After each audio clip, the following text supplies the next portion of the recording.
بسم اللہ الرحمن الرحیم۔ آج کی ہماری گفتگو اس بات پر ہے، اس عنوان سے ہے کہ کبھی ایسا ہوتا ہے کہ جمعے کی نماز با جماعت رہ جاتی ہے۔ چونکہ یہ بات واضح ہے کہ جمعے کی جو نماز اگر ہم جماعت کے ساتھ پڑھیں گے، امام کے پیچھے نماز پڑھیں جمعے کی، امام کے پیچھے مسجد میں آ کر یا کہیں بھی امام کے پیچھے ہم نماز پڑھیں گے تو 2 رکعت ہی فرض پڑھنی ہے۔ فرض نماز جمعے کی 2 رکعت ہی پڑھنی ہوتی ہے۔ لیکن اگر کسی وجہ سے ہم جماعت میں شریک نہ ہو سکے اور ہم جمعے کی نماز جو ہے وہ ادا نہ کر سکے، فرض ادا نہ کر سکے امام کے پیچھے، امام کے ساتھ، تو بہت سارے ایسے ہوتے ہیں کہ گھروں میں وہ 2 رکعت پڑھتے ہیں۔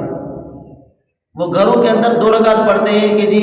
اب وہ تو وہاں نکل گئی، وہاں 2 رکعت اور یہاں بھی 2 رکعت پڑھنی ہے۔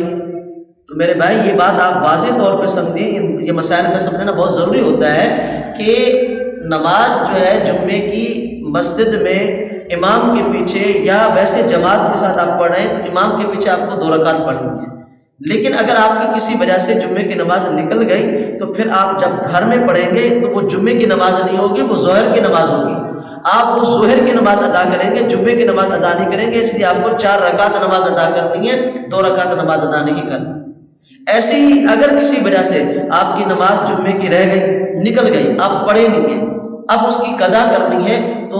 بہت سارے جو ہے نا وہ کہتے ہیں نہیں 2 رکعت نماز قضا کر لیتے ہیں، تو 2 رکعت نماز قضا نہیں کرنی، اس لیے کہ جمعہ تو آپ کو ملنا نہیں ہے۔ ابھی آپ کو جو نماز قضا کرنی ہے وہ ظہر کی نماز قضا کرنی ہے، تو ظہر کی نماز کی 4 رکعت ہیں، تو قضا کے اندر بھی 4 رکعت پڑھیں گے،